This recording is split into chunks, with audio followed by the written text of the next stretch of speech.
Good morning everyone, I hope everybody is fine. चलिए guys, तो अभी मैं पॉलिटी में उससे आगे बात करने वाला हूँ जो हमने लास्ट सेशन में पढ़ा था 1892 का अधिनियम। ठीक है गाइस, तो बच्चे आज हम बात करने वाले हैं किस अधिनियम पे कि एक नया अधिनियम हमारे पास में है।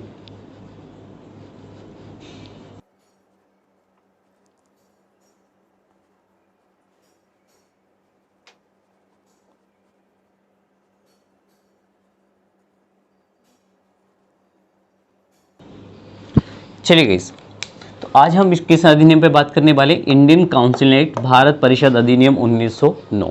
ठीक है गाइस, तो सबसे पहले जिस अधिनियम को सीखने से पहले बहुत सारे ऐसे पॉइंट्स हैं जो हमें ज़रूरी हैं इस अधिनियम को याद रखने के लिए भी, या फिर इस अधिनियम को लाने की नीड क्यों पड़ी। तो देखिए बच्चे, सबसे पहले मैं ये बता रहा हूँ कि जो अधिनियम है 1909 का, इस अधिनियम को ब्रिटिश गवर्नमेंट क्यों लेकर आना चाहती थी या फिर ये अधिनियम क्यों लाया गया। तो सबसे पहले देख लेते हैं इस अधिनियम को लाने के कारण क्या क्या हैं।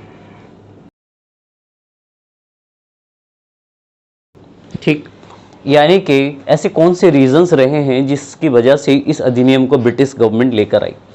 अगर बच्चे मैं इसके रीजंस की बात करूं तो सबसे पहला रीजन बच्चे हमें देखने को मिलेगा 1892 के एक्ट की कमियों को दूर करने के लिए।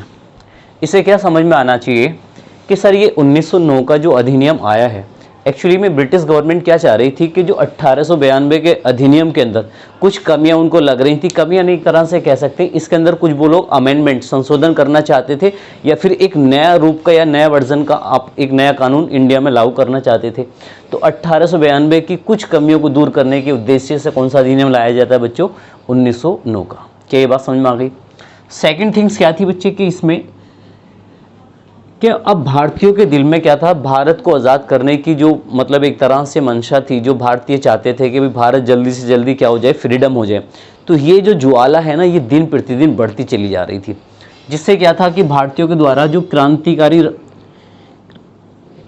चलिए तो क्रांतिकारी राष्ट्रवाद को रोकना चाहती थी ब्रिटिश गवर्नमेंट। ये क्या मतलब है बच्चे, क्रांतिकारी राष्ट्रवाद से मतलब यहाँ से ये है कि अब इंडियंस क्या चाहते थे कि किसी भी हाल में जल्दी से जल्दी भारत क्या हो जाए, फ्रीडम हो जाए, जिसके लिए बहुत सारे आपका रिवोल्ट चल रहे थे। जैसे आप एक चीज़ सीखिए बच्चे, आप क्या देखते हैं कि यहाँ पर बहुत सारी चीज़ें उस टाइम की घटनाएं घटी हैं। जैसे 1905 में क्या हुआ था बच्चों, बंगाल का विभाजन। सभी ने पढ़ा होगा जर्नली कि सर 1905 में क्या हो जाता है, बंगाल का विभाजन हुआ। अब एक तरह से जब देखा जाए बच्चे, तो ये वाला जो हमारा एरिया था एक्चुअली, तो इस बंगाल का क्या था, ब्रिटिश गवर्नमेंट ने आपका पूर्वी बंगाल और आपका पश्चिमी बंगाल में इसका डिवीज़न कर दिया गया। तो इससे क्या था, अब इनके पीछे मतलब एक आइडियोलॉजी ये थी कि ब्रिटिश गवर्नमेंट हिंदू मुस्लिम कराना चाहते थे कि ये लोगों की जो राष्ट्रीयता है मतलब एक तरह से इसको हम ब्रेक कर लें और उसके बाद में हम इन पे क्या कर लेंगे, आराम से राज करेंगे। लेकिन हुआ उल्टा। इसमें क्या होता बच्चों, जो बंगाल का विभाजन हुआ था तो इसमें हिंदूज प्लस मुस्लिम दोनों ने क्या था बच्चों, बंगाल विभाजन का विरोध किया। ठीक, तो एक तो ये था कि सर जब 1905 में बंगाल का विभाजन किया ब्रिटिश गवर्नमेंट ने, तो इससे क्या होते हैं, हिंदूज भी और मुस्लिम कोई इससे मतलब सहमत नहीं था। दूसरा एक घटना आपको देखने को मिलेगी बच्चों, क्या हुआ था कि 1906 में मुस्लिम लीग की स्थापना हुई।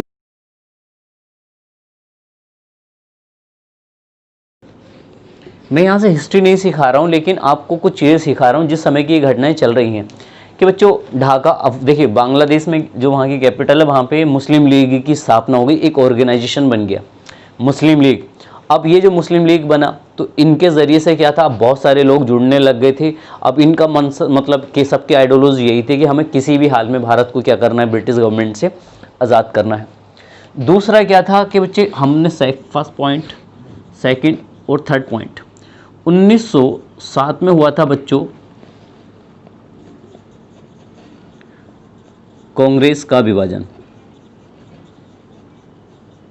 या अब इसे ये भी कह सकते हैं आप कांग्रेस का सूरत का विभाजन, क्योंकि ये कहाँ पर हुआ था, सूरत में। ये क्या कहानी है, एक्चुअली हुआ ये बच्चों के 1905 के समय में, कब की बात बता रहा हूँ मैं, 1905 में, 1905 में कांग्रेस का, किसका बच्चों, कांग्रेस का जो अधिवेशन हुआ था ना, तो वो हुआ था बनारस में। कहाँ पे, बनारस में हुआ। तो इसी टाइम पे जब 1905 में जब हुआ था, तो यहीं से दो आइडियोलॉजी बनना शुरू हो गई थी, एक उदारवादी और एक उग्रवादी। उदारवादी मतलब ये कि वो कोई भी ब्रिटिश गवर्नमेंट के द्वारा बनाए हुए कानूनों को भी का भी उल्लंघन ना कर पाए और जो अपनी बात है ब्रिटिश गवर्नमेंट के सामने रख सकें। लेकिन ब्रिटिश गवर्नमेंट उन सब चीज़ को नहीं एग्री कर रही थी। तो अब यहाँ क्या था कि जो कांग्रेस थी, तो बच्चों कांग्रेस के अंदर जैसे आपका लाल बहादुर शास्त्री हो गए, सॉरी लाला लाजपत राय हो गए और बाल गंगाधर तिलक। तो बाल गंगाधर तिलक क्या थे, ये चाहते थे कि किसी भी तरह से हमें क्या करना है, ब्रिटिश को हटाना है। तो यहाँ से क्या था, कुछ आइडियोलॉजी बनी। उसके बाद में 1906 वाले अधिवेशन में बनी। और जब अल्टीमेटली क्या होता है बच्चों, 1907 का अधिवेशन हुआ। तो 1907 का कांग्रेस का अधिवेशन कहाँ होता, सूरत में। तो यहाँ पर क्या हुआ बच्चों कि यहाँ पर ये था, अब दो दल बन चुके थे ऑलरेडी। एक दल कौन सा बन चुका था, एक दल बन चुका था बच्चों उदारवादी, और एक बन गया था आपका गर्मवादी, यानी कि आपका हिंदी में बड़ी, हिंदी मेरी आपको जनरली पता है बच्चों, तो मैं आपको बता देता हूँ यहाँ से, एक नर्म दल और एक आपका उग्रवादी। उग्रवादी का मतलब ये है कि ये नहीं चाहते थे कि मतलब कि अगर कोई हमारे हाथ गाल पे एक मारे तो हम दूसरा गाल करें, ये आइडियोलॉजी नहीं थी। बोले कोई हमारी तरफ मारने का सोचे तो हम उनका हाथ ही काट दें। तो मतलब ये था कि ये जो आइडियोलॉजी थी। तो प्रश्न क्या है यहाँ से कि ये सारी चीज़ें, ये जो आपने देखा कांग्रेस के अंदर विभाजन हुआ है, तो कांग्रेस के अंदर विभाजन एक छोटा इवेंट नहीं है। कांग्रेस के अंदर एक आइडियोलॉजी, यहाँ पे एक दो विचारधाराएं बन गई हैं। कैसी विचारधाराएं बन गई कि किसी भी हाल में अब हमको क्या करना है, ब्रिटिश को हराना है यहाँ पे। तो इन सारे कारणों को देखते हुए क्या होता है बच्चों, अब इसी वजह से तो ब्रिटिश गवर्नमेंट, तीसरा पॉइंट क्या चाहती थी कि बच्चों ब्रिटिश गवर्नमेंट के अगर मैं कारणों की बात करूँ तो भारत में जो उग्रवाद उठ रहा था, तो वो उग्रवाद को खत्म करना चाहते थे। तो आपने रीजन देखा कौन से अधिनियम का, सर काउंसिल एक्ट आपका, वो भी 1909 का, भारत परिषद अधिनियम 1909। तो भारत परिषद अधिनियम 1909 आया है, ये किस लिए आया था सर, पहला पॉइंट हमने सीखा 1892 के अधिनियम को, कमियों को दूर करने के लिए। दूसरा, भारत में जो क्रांतिकारी जो राष्ट्रवाद था उसको रोकने के लिए। राष्ट्रवाद क्या है, सब लोग एक साथ में होकर जो मतलब अंग्रेजों के खिलाफ जो आवाज़ उठा रहे थे। तीसरा क्या था, इस तरह के जो मतलब छोटे छोटे गुट बन रहे थे ब्रिटिश गवर्नमेंट के खिलाफ, तो वो ऐसे उग्रवाद को क्या करना चाहते थे, खत्म करना चाहते थे। इसी वजह से कौन सा अधिनियम को लाना पड़ा, 1909।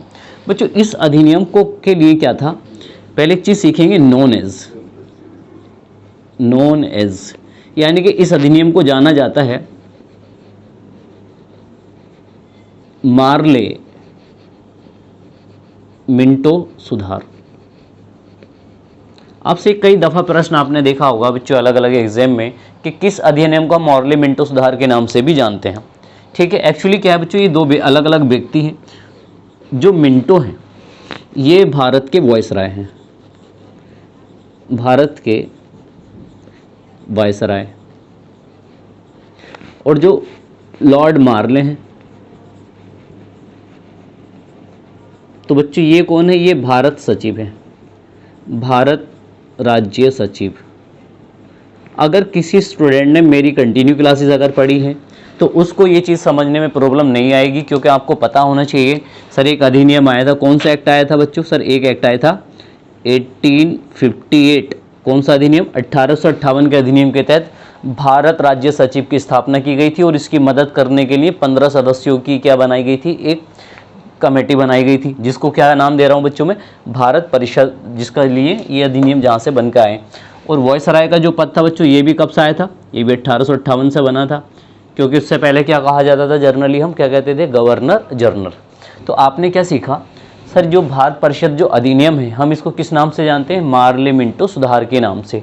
इसमें जो मॉर्ले हैं वो कौन है सर, ये भारत के राज्य सचिव हैं, और जो मिंटो हैं ये बच्चों ये कौन है, ये भारत के वायसराय हैं। सर इनके नाम पर क्यों, एक्चुअली ये था, इन दोनों ने क्या काम किया बच्चों, इन दोनों ने सर अरुंडेल, अब ध्यान से सुनेंगे, सर मार्ले और मिंटो इन दोनों ने मिलकर सर अरुंडेल को के नेतृत्व में एक कमेटी बनाई, एक समिति बनाई। किसने, मॉर्ले और मिंटो ने क्या था, सर अरुंडेल की अध्यक्षता में एक कमेटी का गठन किया।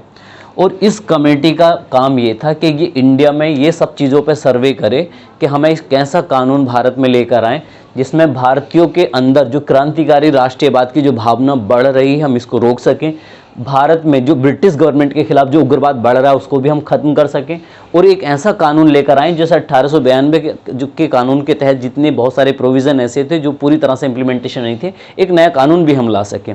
तब क्या होता है बच्चों, एक अरुणडेल कमेटी बनाई गई। तो इनके नेतृत्व में जो कमेटी बनाई गई, इस कमेटी का जो नाम है बच्चों जनरली आपसे पूछा जाएगा, इस कमेटी का नाम है अरुणडेल कमेटी।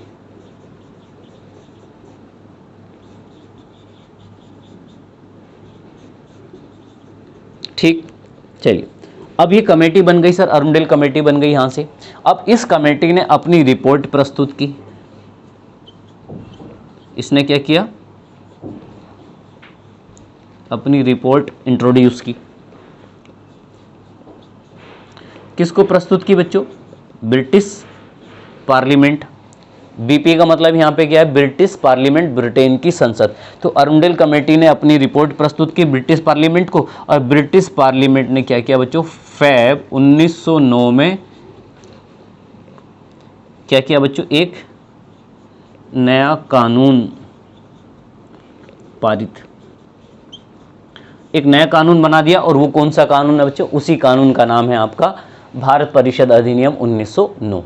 इसी वजह से तो इन दोनों के प्रयासों से क्या था, इन्हीं दोनों के प्रयासों से एक नई कमेटी का गठन किया गया सर अरुणडेल की अध्यक्षता में, जिस कमेटी का नाम है अरुणडेल कमेटी। और अरुणडेल कमेटी की सिफारिश पर ही इस कमेटी ने जो अपनी रिपोर्ट प्रस्तुत की थी, इस कमेटी की सिफारिश पर क्या होता है बच्चों, फरवरी 1909 में 1909 का अधिनियम क्या होता है बच्चों, पारित हुआ। कई बात समझ में आ गई। चलिए अब हम यहाँ से आगे देखते हैं जर्नली। अब देखते हैं बच्चों कि अब इस अधिनियम के अंदर क्या क्या नई नई चीज़ें हमें देखने को मिलेंगी। तो प्रमुख विशेषताएं, अगर मैं प्रमुख विशेषताएं पे बात करूं तो सबसे पहले हम बात करेंगे बच्चों, चलिए मैं नई जगह से लिखता हूं।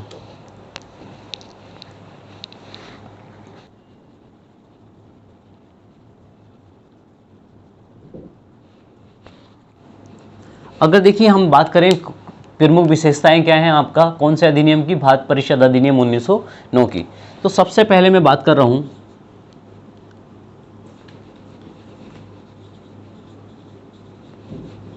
केंद्रीय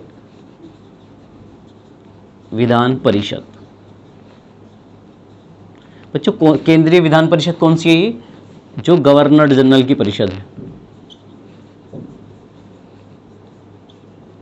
ठीक, तो केंद्रीय विधान परिषद में क्या होता है बच्चों, इसमें जो अतिरिक्त सदस्य थे,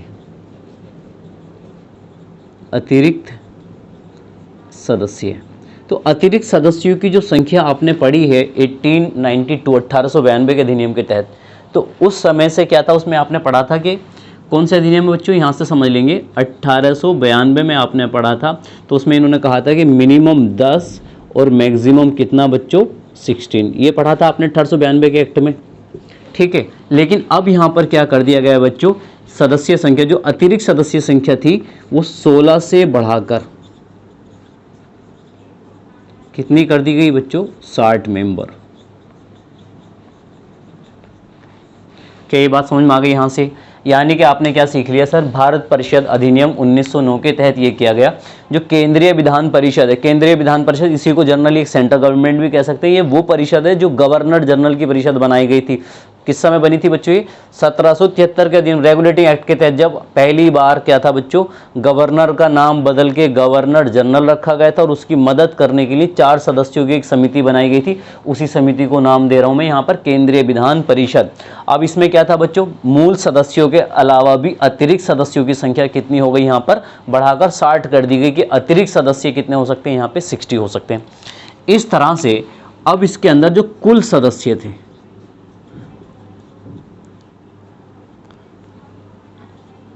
तो कुल सदस्य थे बच्चों यहाँ पे 60 + 9 = 69, इतने मेंबर्स थे इसमें। ठीक, अब इन 69 मेंबर्स में से 2 तरह के सदस्य थे यहाँ पे,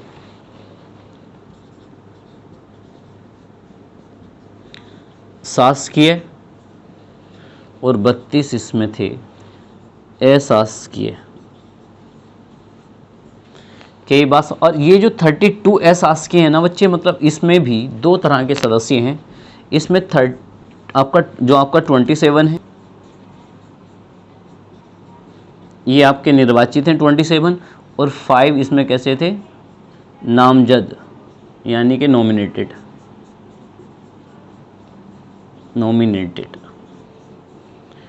अगर किसी स्टूडेंट्स को इसमें प्रॉब्लम आती है समझने में तो आप ऐसे समझेंगे।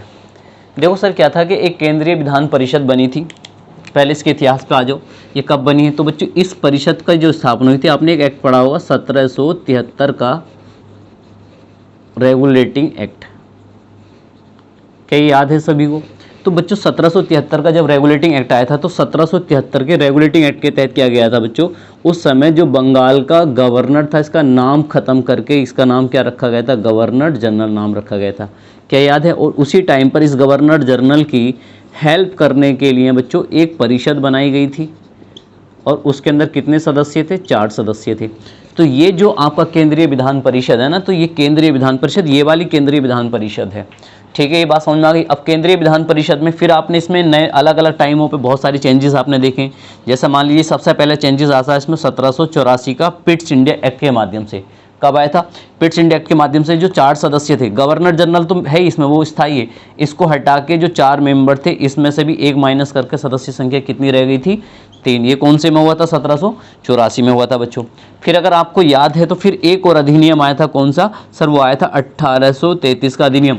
1833 के अधिनियम के तहत क्या कर दिया गया, इन 3 मेंबरों में एक और सदस्य ऐड कर दिया गया, और ये कितने हो गए थे मेंबर अब यहाँ पे, 4। लेकिन ये कैसा था यहाँ पर, अस्थायी, क्योंकि इसको वोटिंग राइट्स नहीं था।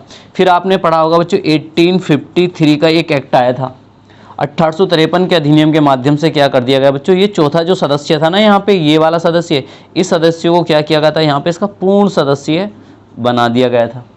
इस तरह से जो ग्राफ आपने पढ़ा है ऑलरेडी। तो मैं ये कह रहा हूँ कि बच्चे आपकी आइडियोलॉजी बढ़ जानी चाहिए।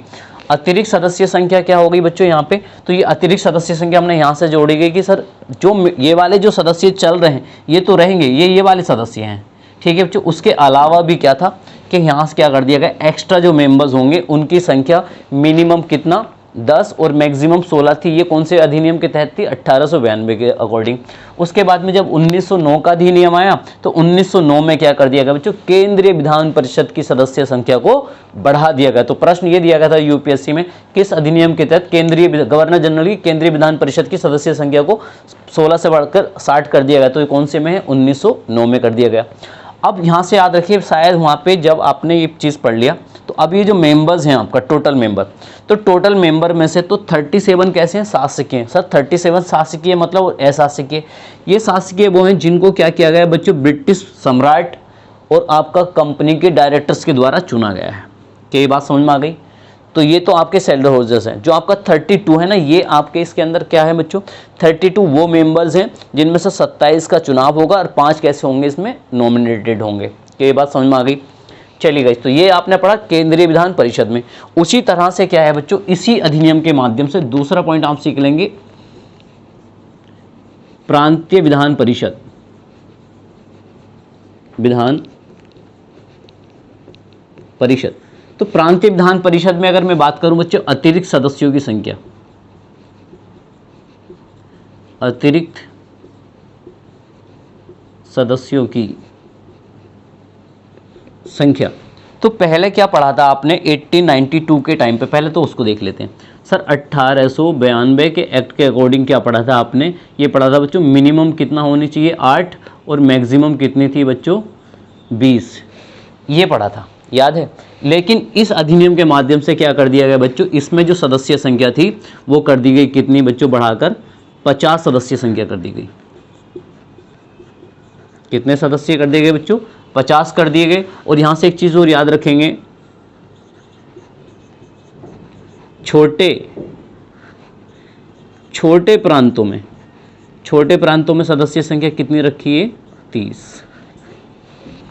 तो जर्नली एक तरह से आपको अगर ये कुछ भी याद नहीं रहता है जर्नली, तो बस आपको इतना नॉर्मल याद रख लो, सर 1909 के अधिनियम के तहत केंद्रीय विधान परिषद और प्रांतीय विधान परिषद की सदस्य संख्या को बढ़ाया गया था। यहाँ पर इतना याद रख लें, 16 से बढ़ाकर 60 सदस्य संख्या कर दी गई, और यहाँ पे प्रांतीय विधान परिषद में जहाँ पे जनसंख्या ज़्यादा होगी उन राज्यों के लिए कितना बच्चों, वहाँ के लिए 50 सदस्य और छोटे प्रांतों के लिए 30 सदस्यीय संख्या कर दी गई। क्या ये बात समझ में आ गई? चलिए आगे देखते हैं। चलिए गाइस, तो देखिए उसके आगे से समझ लीजिए कि एक्चुअली क्या गया था बच्चों, जो परिषदें बनाई गई थी, एक आपने जनरली क्या सीख लिया कि आपने सीखा कि एक सेंटर में, एक आपका प्रांत में परिषद 2 जगह हो रही थी, यानी कि केंद्र में आपका गवर्नर जनरल वाली परिषद होगी, यानी कि वायसराय की परिषद होगी, और प्रांतों में होती थी गवर्नरों के अंडर में। तो इन परिषदों के अंदर जो सदस्य थे, अब कितने प्रकार के सदस्य हो गए थे बच्चों? 4 प्रकार के। तो प्रश्न ये पूछा गया था आपसे कि 1909 के समय में कितने प्रकार के सदस्य थे के द्वारा क्या था, जो ब्रिटिश या ईस्ट इंडिया कंपनी को इंडिया में लीड कराया जाए, तो 4 प्रकार के सदस्य हैं। जैसे एक हो गए बच्चों पदेन सदस्य। अब ये पदेन सदस्य कैसे थे? सेंटर में अगर मैं बात करूं पदेन सदस्यों के बारे में, तो जो गवर्नर जनरल था वो पदेन सदस्य था, प्लस उसकी परिषद के जो कार्यकारी सदस्य थे ये भी आपके। अब सर ये पदेन सदस्य क्या होंगे? एक्चुअली ये पदेन सदस्य मतलब ये जो उत्तरदायी हैं, उत्तरदायी, तो ये उत्तरदायी किस किस के अंडर में बच्चों? ये उत्तरदायी हैं भारत राज्य सचिव के, यानी कि ये लोग जो अपनी रिपोर्ट प्रस्तुत करेंगे वो जनरली किसे? भारत राज्य सचिव को करेंगे, और उसके बाद में ब्रिटिश पार्लियामेंट। क्या बात समझ में आ गई? तो पदेन का मतलब ये होता है कि एक्चुअली कि किसने किसको बनाया और कौन किन के अंडर में रहकर काम कर रहा है। तो जनरली ये ब्रिटिश पार्लियामेंट और ब्रिटिश सम्राट के अंडर में रहकर काम करेंगे।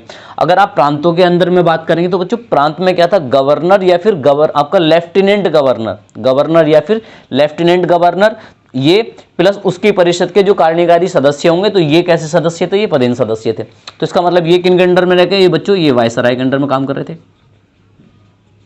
ये बात समझ में आ गई आपको?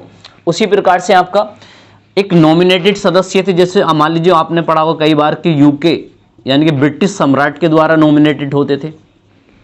किसके द्वारा नॉमिनेट होते थे? ब्रिटिश सम्राट के द्वारा होते थे। उसके बाद में बच्चे अब ये कैसे हैं? ये मनोनीत सरकारी सदस्य हैं। कुछ इंडिया में जो नॉमिनेटेड हो रहे हैं आपका जो मनोनीत सदस्य हैं इंडिया में, अब मनोनीत सदस्य जैसे अभी हाल ही में आपने जो अतिरिक्त सदस्यों में पढ़ा था कि जिसमें नगर पालिका, विधानसभा, उसके बाद में आपका के जिला बोर्ड के, व्यापार मंडल के सदस्य जो बोर्ड करेंगे, तो वो भी तो नॉमिनेटेड हैं, लेकिन कैसे सदस्य हैं? वो गैर सरकारी सदस्य थे। तो आपका नॉमिनेटेड वो भी नॉन ऑफिशियल एक ही हो गए। अब एक नया सिस्टम और हो गया, वो कौन सा? ये है इलेक्टेड मेंबर्स। तो चौथा कौन सा जुड़ गया? Elected member. के बात समझ में आ गई? तो 3 तो यहाँ थे। अब यहाँ पे कितने सदस्य, कितने प्रकार के होंगे? 4। तो पहला एक बार फिर से समझ लेंगे सर। एक तो पदेन सदस्य है। पदेन सदस्य वो जैसे आपका सर सेंटर में आपका गवर्नर जनरल यानी कि वायसराय प्लस उसकी परिषद के सदस्य, प्रांतों में गवर्नर या फिर लेफ्टिनेंट गवर्नर प्लस उसकी परिषद के कार्यकारी सदस्य हो गए। उसके बाद में मनोनीत सदस्य कौन से? जो सम्राट के द्वारा मनोनीत वगैरह किए जा रहे हैं। ठीक, अब आ जाएंगे आपका जैसे नॉमिनेटेड मेंबर्स। सब इसमें देखिए दोनों तरह के होंगे, जैसे सम्राट के द्वारा भी जो या आपका कि जैसे परिषद बनाई गई थी उनके द्वारा।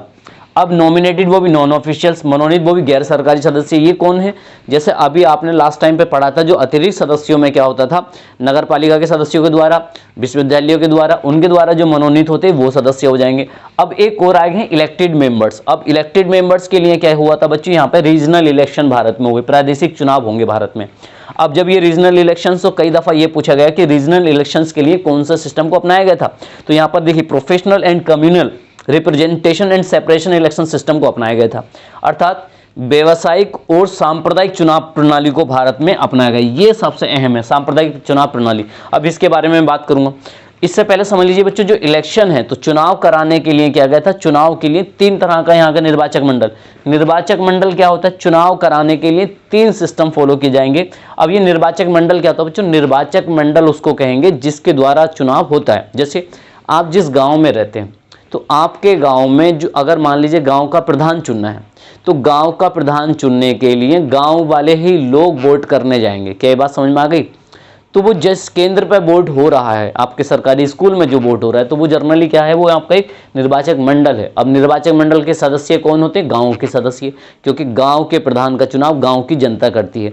तो गांव की जनता का समूह हो गया निर्वाचक मंडल। उसी प्रकार से क्या था, अब इलेक्शन जिनके द्वारा होता है, जो लोग वोट करते हैं, उनके ग्रुप को कहते हैं निर्वाचक मंडल। तो 3 तरह का निर्वाचक मंडल था। एक साधारण जिसमें आम जनता वोट करेगी, वर्ग विशेष का मतलब है किसी पर्टिकुलर कम्युनिटी के लिए था, और एक विशेष जो स्पेशल जिसमें आपका ब्रिटिश वगैरह हो गए। ये बात समझ में आ गई? तो 3 तरह का यहाँ पे क्या था, निर्वाचक मंडल था। चलिए आगे सीख लेंगे जरा यहाँ से। चलिए तो अभी मैं बात कर रहा था किस पे, कि अभी एक पॉइंट देख रहे थे, सांप्रदायिक चुनाव प्रणाली। सांप्रदायिक चुनाव प्रणाली के बारे में समझ लेंगे। चलिए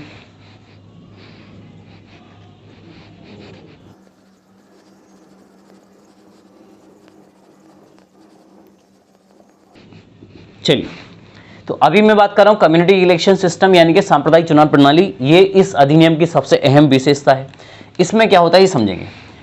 हुआ क्या था बच्चों के, भारत परिषद अधिनियम 1909 के तहत क्या किया गया, भारत में एक नया पॉइंट यहां पे देखने को मिलेगा। पॉइंट क्या था बच्चों, यहां पर क्या किया गया, मुस्लिम्स के लिए, यानी कि मुसलमानों के लिए क्या किया जाता है बच्चों, पृथक निर्वाचक क्षेत्र का प्रावधान।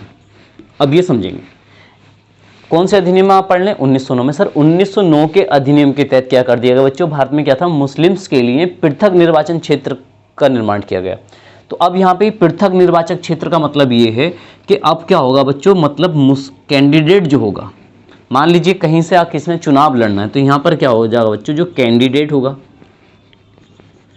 तो कैंडिडेट भी कौन होगा, वो भी मुस्लिम होगा, मुस्लिम होगा। और जो इसको वोट डालने जाएंगे, जो वोटर्स होंगे, तो बच्चों वोटर भी कैसे होंगे, यहां पर मुस्लिम्स होंगे। कहने का तात्पर्य यहां से ये है कि पृथक निर्वाचक क्षेत्र का मतलब कि एक मुस्लिम्स के लिए एक अलग एरिया दे दिया गया, भाई इस क्षेत्र से कोई मुस्लिम ही खड़ा होगा, और उसको जो वोट डालने के लिए जाएंगे वो भी कौन होंगे, मुस्लिम्स होंगे। और इसी सिस्टम को कहा जाता है सांप्रदायिक चुनाव प्रणाली। सांप्रदायिक का मतलब किसी पर्सनल पर्टिकुलर किसी कास्ट को या किसी एक संप्रदाय के लिए चुनाव व्यवस्था का यहाँ पर प्रावधान करा दिया गया। तो इस सिस्टम से क्या होता है बच्चों, इस सिस्टम से भारत में सांप्रदायिक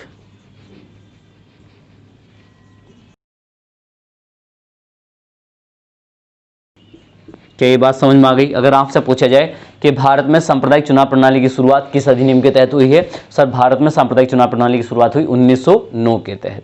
क्या ये पॉइंट आप याद रखेंगे? तो आपने ये सीख लिया सर 1909 में क्या हो गया बच्चों, अब सांप्रदायिक चुनाव प्रणाली की शुरुआत हो गई। अब भारत में सांप्रदायिक चुनाव प्रणाली की जो शुरुआत हुई है बच्चों, इसका जो जनक माना जाता है, अगर आपसे पूछा जाए who is the father of community election system in India, तो उसका जो जनक होगा बच्चों, उस समय भारत का जो वॉइस राय था वो था लॉर्ड मिंटो।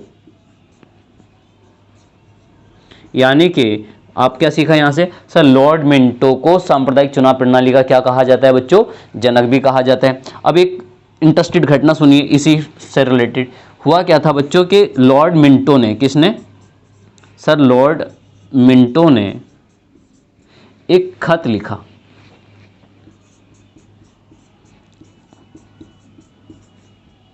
यहां से कहानी सुने।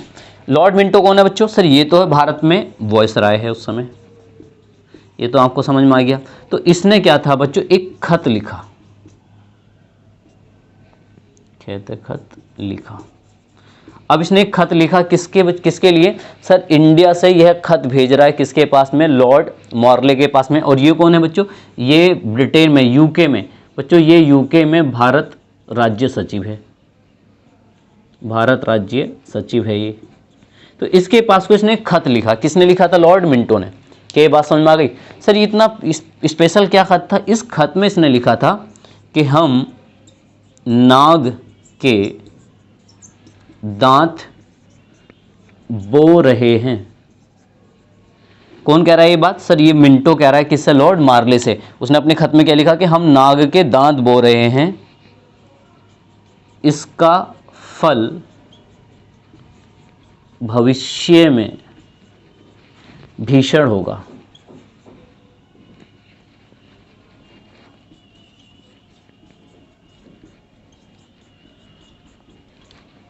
इस बात पर ध्यान दीजिए। इसने कहा कि हम नाग के दांत बो रहे हैं और इसका फल भविष्य में भीषण होगा। कैसे? आप एक बात सोचिए, जर्नली मुस्लिम्स के को क्या अधिकार दिए गए, मुसलमानों को अधिकार दे दिए गए कि भाई अब तुम अपना अलग नेता चुन सकते हैं और आप उसको क्या कर सकते हैं, वोट डाल सकते हैं। तो इससे क्या हो जाएगा भाई, मुस्लिम्स के पास में एक पावर आ जाएगी।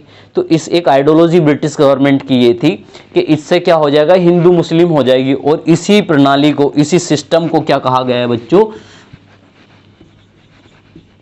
फूट डालो राज करो की नीति। अगर आपसे पूछा जाए कि फूट डालो राज करो की जो नीति है ये कब अपनाई गई, तो सर ये अपनाई गई थी भारत परिषद अधिनियम 1909 के तहत। यानी कि किसके माध्यम से भारत में सांप्रदायिक चुनाव कराकर, यानी कि हिंदू मुस्लिम को आपस में लड़ाना चाहते थे। और ये इनकी आइडियोलॉजी क्या थी कि जब हिंदू मुस्लिम आपस में लड़ेंगे फिर हम ये आपस में बढ़ जाएंगे, हम इन पे क्या कर लेंगे बच्चों, राज कर लेंगे। तो यहां से देखो कितने प्रश्न पूछे जाते हैं। सांप्रदायिक चुनाव प्रणाली क्या बच्चों, सांप्रदायिक प्रणाली, चुनाव प्रणाली का मतलब ये किसी भी पर्टिकुलर संप्रदाय का अलग चुनाव कराना कहलाता है सांप्रदायिक चुनाव प्रणाली। भारत में सांप्रदायिक चुनाव प्रणाली की जो शुरुआत है 1909 के अधिनियम के तहत हुई थी, जिसमें मुसलमानों के लिए अलग पृथक निर्वाचक क्षेत्र दे दिया गया, जिसका कैंडिडेट भी उस क्षेत्र से क्या होगा, जो नेता लड़ेगा, जो चुनाव लड़ेगा, कैंडिडेट भी मुस्लिम होगा और उसको वोट डालने वाली जो जनता होगी वो भी मुस्लिम्स होगी। इस तरह भारत में सांप्रदायिक चुनाव प्रणाली की शुरुआत होगी। और भारत में सांप्रदायिक चुनाव प्रणाली का जनक किसको माना जाता है, लॉर्ड मिंटो को माना जाता है। लॉर्ड मिंटो ने, अब ये कौन है सर, ये भारत का वायसराय था। इसने खत लिखा जो इंग्लैंड के अंदर जो भारत का राज्य सचिव था उसके पास में, लॉर्ड मार्ले के पास। खत में क्या कह रहा है वो, कि हम नाग के दांत बो रहे हैं और इसका फल भविष्य में भीषण होगा। और इसी सिस्टम को जर्नली क्या कहा जाता है बच्चों, भारतीय इतिहास में फूट डालो राज करो की नीति। तो अंग्रेजों ने क्या किया बच्चों, 1909 के माध्यम से भारत में कौन सी नीति को फॉलो करना चाहते थे, फूट डालो राज करो की नीति को। चलिए आगे देखते हैं इससे। चलिए इस तो नेक्स्ट पॉइंट देख लेंगे। देखिए केंद्रीय तथा बच्चों प्रांतीय जो परिषद थी, यानी कि जो वायसराय की परिषद या प्रांतों में गवर्नर या फिर लेफ्टिनेंट गवर्नर की जो परिषद थी, इनकी परिषदों के जो सदस्य थे, चाहे वो आपका स्थायी सदस्य हो या उसके अंदर गैर सरकारी सदस्य हो, तो इन सदस्यों की पावर में भी क्या कर दी गई बच्चों, इनकी जो पावर्स दी गई थी इनको उसमें वृद्धि कर दी गई। अब पावर्स में वृद्धि करते हुए क्या किया गया, एक तो ये बजट की क्या कर सकते थे, विवेचना कर सकते थे, यानी कि उस पर अपनी राय दे सकते थे, उसके बारे में बोल सकते थे। सेकंड, ये सदस्य क्या काम, लोकहित का मतलब है जनता के हित में, लोकहित मतलब जनता के हित के विषयों पर भी क्या कर सकते थे, अब ये लोग अपनी परिषदों में चर्चा कर सकते थे। आपको पता होगा पहले क्या था, इनको अनुपूरक या पूरक प्रश्न पूछने का अधिकार नहीं था, और इस अधिनियम के माध्यम से क्या हुआ बच्चों, इनको पूरक या अनुपूरक प्रश्न पूछने का भी अधिकार मिला। लेकिन बहस करने का अधिकार वो पहले की, लेकिन अभी भी यहां से इंटरेस्टेड चीज ये है बच्चों, मतदान का अधिकार नहीं था। यानी कि जो इनके सदस्य थे वो क्या नहीं कर सकते थे, अभी भी मतदान नहीं कर सकते थे। यानी कि केंद्रीय तथा प्रांतीय परिषदों के सदस्यों की संख्या में बढ़ोतरी करते हुए बजट की विवेचना, लोकहित के विषयों पर चर्चा तथा अनुपूरक तथा पूरक प्रश्न पूछने का अधिकार तो मिला, लेकिन अभी ये क्या नहीं कर सकते थे, वोट नहीं कर सकते, वोटिंग नहीं कर सकते थे। क्या बात समझ में आ गई यहाँ से? नेक्स्ट पॉइंट, सर्वप्रथम या पहली बार भारतीय सदस्यों को, ये चीज सीखें बच्चों, पहली बार भारतीय सदस्यों को भारत परिषद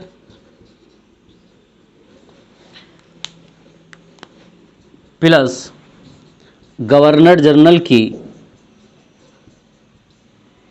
परिषद का सदस्य बनाया गया।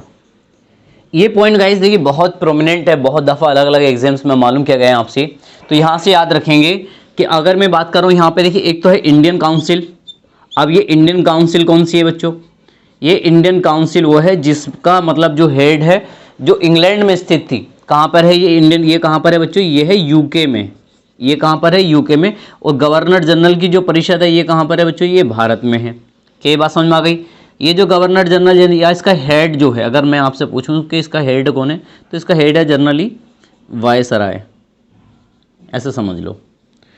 अगर मैं इसके हेड की बात करूं बच्चे, तो इसका हेड कौन है बच्चों, इसका हेड है भारत राज्य सचिव। क्या ये बात समझ में आ गई? तो अब मैं आपसे यहाँ पर ये कह रहा हूँ कि पहली बार किसी भारतीय सदस्यों को भारत राज्य सचिव की जो भारत परिषद थी इसका सदस्य प्लस वॉइसराय या गवर्नर जनरल की परिषद का सदस्य बनाया गया। क्या ये बात समझ में आ गई? अब भारत परिषद में क्या हुआ बच्चों, यहाँ पे 2 इंडियंस, कितने इंडियंस को, यहाँ पर 2 इंडियन को शामिल किया गया, यानी कि अर्थात 2 भारतीयों को शामिल किया गया। यहाँ पे 2 भारतीय कौन कौन से बच्चों, एक तो है आपका केसी गुप्ता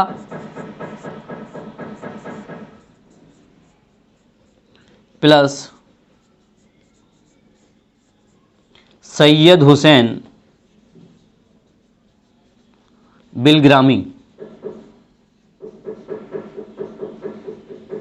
क्या ये बात समझ में आ गई?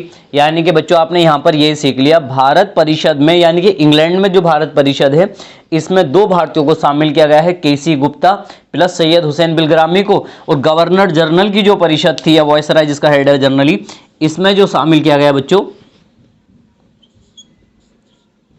एसपी सिन्हा को। एसपी सिन्हा का फुल फॉर्म क्या बच्चों? सत्येंद्र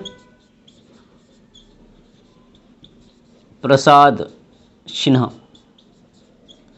क्या बात समझ में आ गई? तो आपने यहाँ पर क्या देखा, यहाँ पे एक तो ये पढ़ लिया जर्नली बच्चों सर, केंद्रीय तथा प्रांतीय जो परिषद थी इनके सदस्यों की पावर में क्या कर दी गई बच्चों, वृद्धि कर दी गई। अब ये बच्चे बजट की बेचना भी कर सकते हैं, कंडेम कर सकते हैं, लोकहित के विषयों पर चर्चा भी कर सकते थे और अनुपूरक प्रश्न भी पूछ सकते हैं, लेकिन अभी वोटिंग राइट्स इनको नहीं मिला है। साथ साथ में जो सबसे अहम काम किया गया बच्चों, तो पहली बार भारतीय सदस्यों को भारत परिषद तथा गवर्नर जनरल की परिषद का सदस्य बनाया गया। क्या ये बात समझ में आ गई यहां से? और किसको पहली बार शामिल किया गया ये आपसे पूछा जा सकता है। ओके, चलिए एक दो नॉर्मल पॉइंट्स है जरा बच्चों उनको और सीख लेते हैं। तो अभी आपको यहाँ पे केवल ये बेसिक पॉइंट्स हैं, अलग अलग एग्जाम में जब आपका यूपीएससी या पीसीएस की क्वेश्चंस की फ्रेमिंग तैयार होती है तो इस तरह के क्या होते हैं, वो कई बार एक ही मान लीजिए प्रश्न दे दिया गया कि 1909 के रेफरेंस में कि सांप्रदायिक चुनाव प्रणाली की शुरुआत भी 1909 के अधिनियम से हुई थी और पहली बार परिषद को विधायी परिषद के सदस्य के रूप में संबोधित किया गया। ए और बी कथन या ए और आर करके दे दिया जाएगा, राइट। फिर उसमें पूछा जाता है कि कौन सा सही है, पहला कथन सही है, दूसरा गलत है, दोनों सही है, वगैरह वगैरह। तो याद रखेंगे इसी अधिनियम के माध्यम से फर्स्ट टाइम ऐसा होता है बच्चों के इंडियंस क्या होते हैं कि पार्लियामेंट्री सिस्टम का हिस्सा बने और तब जाकर उनको क्या होता है, संसदीय व्यवस्था का क्या होता है, एक तरह से परिचय हुआ। क्योंकि आपने जनरली देखा जो गवर्नर जनरल की जो परिषद है तो वो एक तरह की क्या बच्चों, इंडिया की सेंट्रल गवर्नमेंट है, बात समझ आएगी। और जो भारत परिषद है जो इंग्लैंड में थी वो वहां पर भी एक तरह से गवर्नमेंट है, तो उसमें 2 सदस्य और यहाँ पे 1 सदस्य को शामिल कर दिया गया। तो प्रश्न ये पूछा जाता है भारतीयों को संसदीय व्यवस्था का परिचय किस मतलब कब हुआ था, वो 1909 के समय की बात है। और भारतीयों के प्रशासन तथा विधि निर्माण दोनों कार्यों में क्या किया गया बच्चों, प्रतिनिधित्व प्रदान किया गया। दूसरी बात, प्रांतों में शासकीय बहुमत समाप्त हो गया। ये बहुत अहम पॉइंट है, बहुत दफा पूछा गया कि अभी शासकीय बहुमत का मतलब ये है कि जो कंपनी के शेयर होल्डर या कंपनी के जो बड़े अधिकारी होते थे उन्हीं को जो आपका प्रांतों के अंदर जो परिषदें हुआ थी उनमें उनकी मेजोरिटी ज़्यादा होती थी, यानी कि उसमें जो गैर सरकारी सदस्य थे वो कम होते थे, इनकी मेजोरिटी ज़्यादा होती थी। अब इस बार क्या हो रहा है बच्चों, अतिरिक्त सदस्यों की संख्या क्या हो गई, ज़्यादा हो गई है। जैसे जनरली आपने देखा कि गवर्नर जनरल की परिषद में 9 + 60 = 69 सदस्य हैं, तो ये 9 सदस्य कंपनी के शासकीय हो गए, जिनमें से जबकि आपने पढ़ा यहाँ पे 37 शासकीय हैं, लेकिन उसके अलावा भी आपने पढ़ाया था यहाँ पर कितना 32, तो ये तो केंद्र का है। लेकिन प्रांतों की बात चली, यहाँ पे किसकी बात चली बच्चों, प्रांतों। तो प्रांतों के अंदर ये जो फ्रेमिंग है, तो प्रांतों की फ्रेमिंग में आपने पढ़ा है कि संख्या कितनी बढ़ा दी कर दी, 50 कर दी गई थी। तो वहां से क्या था, जो शासकीय सदस्यों की संख्या वो क्या हो गई, अब कम हो गई है। तो इसीलिए क्या हो गया कि प्रांतों में शासकीय बहुमत क्या हो गया बच्चों, समाप्त हो गया। और पहली बार परिषद को क्या किया गया बच्चों, विधायी परिषद। विधायी परिषद का मतलब है कि लेजिस्लेटिव काउंसिल के रूप में रिप्रेजेंट किया गया। लेजिस्लेटिव काउंसिल का मतलब अब एक ऐसी परिषद जो सेल्फ के लिए भी क्या करती है बच्चे, कानून बनाती है। तो ये आपका सबसे अहम क्वेश्चन, जितने भी पॉइंट्स आप 1909 के रेफरेंस में आपको पढ़ने को मिलते हैं, तो ये सब हमने यहाँ से सीखा है। चलिए गाइस, इसके लिए इतना ही, आज के लिए इतना ही रखेंगे। All the best and take care.